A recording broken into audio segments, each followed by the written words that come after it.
Halo guys, perkenalkan nama gue Yosua Richard. Jadi ini adalah episode pertama gue di Atu Podcast.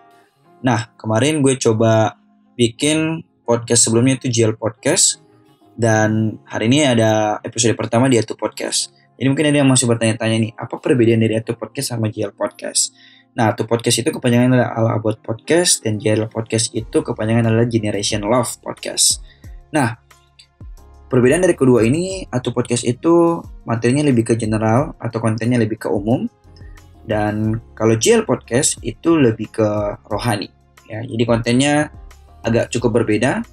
Tapi teman-teman yang mana teman-teman suka ya silahkan dipilih. Tapi kalau mau pilih dua-duanya jauh lebih bagus ya untuk didengarin. Oke, kita langsung masuk ke topik awal nih. Nah, kemarin saya coba iseng buat Instagram gue. Sebenarnya buat teman-teman online gue sih. Buat kayak kolom pertanyaan atau Q&A gitu.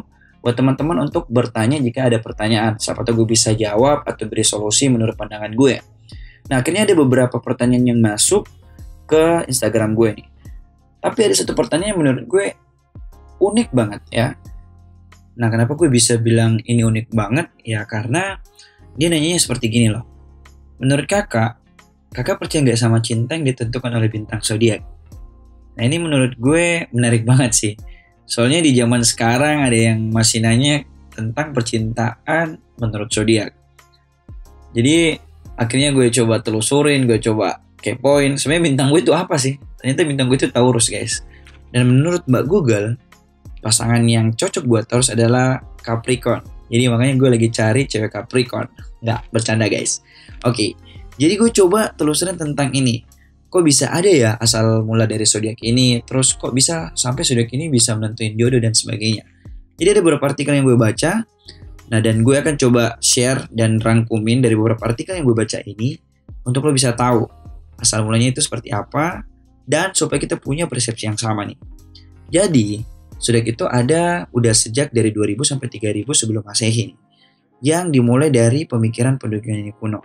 Jadi, penduduk Yunani kuno mendapatkan lingkaran hewan ini dengan memperhatikan pergerakan matahari di antara bintang-bintang yang terjadi secara teratur. Nah, dari sini awal mula terbentuknya zodiak itu. Akhirnya, karena kepercayaan Yunani kuno, kemudian zodiakus Sailus digunakan oleh bangsa Yunani sebagai penyimbolan bulan dalam satu tahun, yang merujuk pada 12 rasi bintang. Masing-masing bintang tersebut diberi nama hewan dan pahlawan yang berhubungan dengan dewa-dewi Yunani saat itu. Ke-12 rasi bintang ini juga dikelompokkan menjadi 3 bagian. Yang pertama itu ada Cancer, Scorpio, dan Pisces sebagai lambang air. Sedangkan Libra, Aquarius, dan Gemini dikategorikan sebagai lambang udara. Nah, kira-kira avatar Eng nih di mana nih? Dia punya zodiak itu apa ya kira-kira ya? Libra kah, Aquarius, atau Gemini nih? Soalnya kan dia itu pengendali udara ya. Jadi mungkin dia salah satu dari ketiga bintang ini. Oke, kita lanjut. Nah, terus Capricorn, Taurus, dan Virgo dilambangkan sebagai bumi. Dari sanalah sejarah penamaan dan penggunaan ke-12 zodiak yang masih digunakan sampai saat ini. Sedangkan prediksi berdasarkan zodiak atau bintang berdasarkan bulan atau tanggal lahir kita berasal dari sistem horoskop di mana kepribadian dan kejadian masa depan seseorang didasarkan pada posisi matahari, bintang, dan benda langit lainnya. Bangsa Yunani percaya ada semacam kekuatan yang mempengaruhi kehidupan di bumi yang berhubungan dengan gaya gravitasi, elektromagnetik, dan lain-lain. Maka dari itu zodiak sering dihubungkan dengan kepribadian seseorang, percintaan, keuangan, kesehatan, dan lain sebagainya. Adapun sebenarnya untuk negara yang menggunakan ini selain Yunani, itu ada banyak negara sebenarnya. Tapi menurut gue sih yang betul-betul negara yang untuk menentukan hari baik atau pernikahan memakai zodiak ini yaitu India. Nah, itu tadi sedikit ringkasan yang gue bisa kasih teman-teman dari artikel yang gue baca. Nah, kalau misalnya teman-teman ada info lebih lanjut atau mungkin teman-teman mau sharing lebih dalam lagi, teman-teman boleh nge-DM gue atau mungkin boleh komen nanti di YouTube gue.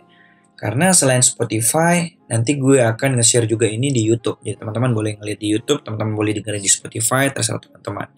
Nah, kita langsung ke pertanyaan yang tadi nih. Tentang cinta yang berdasarkan zodiak ini.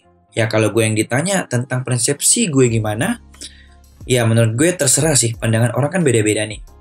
Ya, tapi kalau gue yang ditanya, gue nggak terlalu percaya sih yang namanya zodiak. Bukan nggak terlalu sih, tepatnya tidak sama sekali percaya bahwa zodiak itu dapat nentuin jodoh seseorang. Kenapa? Ya soal yang buat zodiak ini kan manusia, ya bukan Tuhan kan. Jadi masih bisa salah, ya nggak sih? Tapi apa salah kalau kita percaya dengan zodiak ini? Ya nggak salah sama sekali sih. Tapi gue punya prinsip sendiri soal jodoh. Prinsip gue itu, Tuhan yang mempertemukan, sisanya di tangan kita sendiri. Terus pertanyaan gue, kalau zodiak kalian berdua jauh beda nih, emang nggak bakal jodoh? Gak jamin kan? Jadi menurut gue, cinta itu bukan soal zodiak atau semacamnya. Tapi ini soal gimana lu memperjuangin cinta lu. Kalau dari sisi gue sebagai cowok, ya kalau lu berjuang, ya lu akan lihat hasilnya. Pernah gak sih kalian dengar bahwa jodoh itu cerminan kita sendiri? Ya gue yakin soal ini. Jadi sebenarnya tiap orang punya pandangan sendiri tentang jodoh. Tapi menurut gue sih bahwa jodoh bukan menurut zodiak. Nah, terus untuk dapat jodoh yang baik juga, ya lu harus tahu dia, lu harus ngertiin dia. Jangan sampai lu cuman suka dia karena dia cantik, atau ganteng, atau kaya mungkin, atau mungkin bisa nutupin kekurangan lu gitu. Atau punya kelebihan yang lainnya seperti kelebihan harta, kelebihan mobil, ya mungkin. Nah, gue mau cerita pengalaman gue sedikit soal percintaan. Dulu waktu masih labil-labilnya, saya suka banget pacaran sama cewek yang cantik secara penampilan. Jadi, kadang PDKT cuma 3 hari sampai seminggu langsung bisa jadian gitu. Tanpa gue tahu dia dulu. Tapi tau gak sih, hubungan gue itu selalu nemuin ajalnya. Gak pernah bertahan lama gitu. Nah, semakin umur gue bertambah, semakin gue ngerti bahwa cantik secara penampilan gak selamanya akan nentuin itu jadi jodoh terbaik lu. Lu harus memahami dia. Dan harus nerima kekurangan dia. Jangan kelebihannya doang yang lu terima. Karena manusia gak ada yang sempurna. Jadi, kalau lo udah yakin sama dia, lo harus nerima dia sepaket dengan kekurangan dia. Bukan cuma kelebihannya doang. Jadi, menurut gue, nentuin jodoh menggunakan zodiak sih agak terlalu naif buat gue. Tapi itu tergantung apa yang lo yakinin. Karena gue selalu bilang sama orang-orang di sekitaran gue, bahwa lakukan apa yang lo yakinin. Karena semua berawal dari apa yang lo yakinin. Lo sukses ya awalnya dari keyakinan lo. Ya, begitu pula dengan soal asmara. Jadi menurut gue, tergantung persepsi orang. Tapi, kalau gue yang ditanya, gue cuma mau bilang, soal jodoh itu Tuhan yang pertemukan. Sisanya, kita yang berjuang. Nah, jujur gue penasaran banget dengan pendapat kalian. Jadi, gue harap kalian bisa komen, atau kita berdiskusi soal ini. Dan jangan lupa guys, follow Instagram gue dan YouTube gue, Joshua Richard. Dan buat teman-teman yang mungkin ada masukan, gue akan bahas apa di next episode, silahkan komen atau DM juga boleh. Dan gue harap kalian bisa support channel dan konten-konten gue. So, see you di next episode dan stay safe guys. Bye!